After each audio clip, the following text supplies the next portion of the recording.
এই ১৭ বছরের ফেসিবাদের আমলে আমাদের যে অবৈধমন্ত্রী গাজী গোলাম দস্তগীর, যিনি এই রূপগঞ্জে একটা সন্ত্রাসের রাজত্ব কায়েম করেছিল।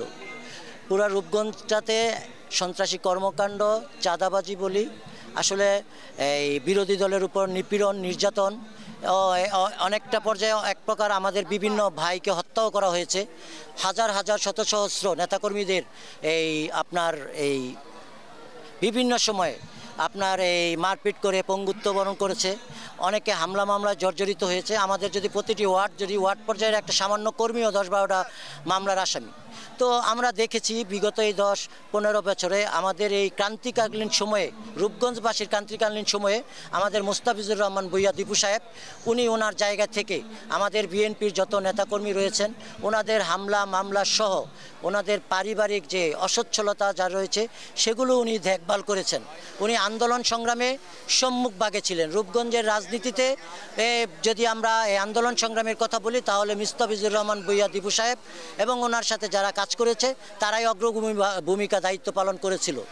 আমরা সবসময় একটা জিনিস চেষ্টা করেছি, আমি হয়তো অন্য একটা বলয়ে কাজ করেছি, কিন্তু ওনার যে কাজ, ওনার যে শ্রম, ওনার যে এই শক্তি, সেটা আসলে নেতাকর্মীদের এক ধরনের প্রেরণা যোগায়।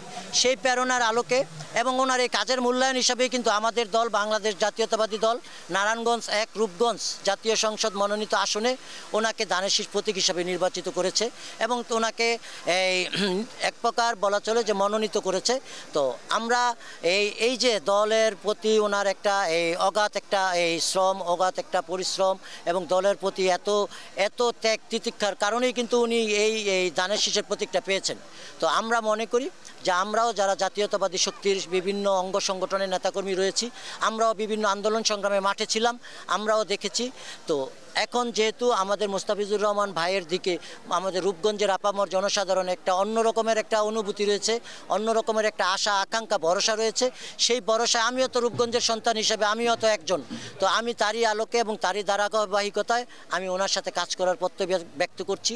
বিশেষ করে আমাদের যারা বাংলাদেশ জাতীয়তাবাদী দল রূপগঞ্জ উপজেলা শাখা যুবদল, তাদের সাথে আমি মিলেমিশে কাজ করার প্রত্যয় ব্যক্ত করেছি। কারণ আমাদের দেশনায়ক তারেক রহমান বলেছেন সবার আগে বাংলাদেশ। তো আমরা রূপগঞ্জের সন্তান হিসেবে মনে করি সবার আগে আমাদের রূপগঞ্জ।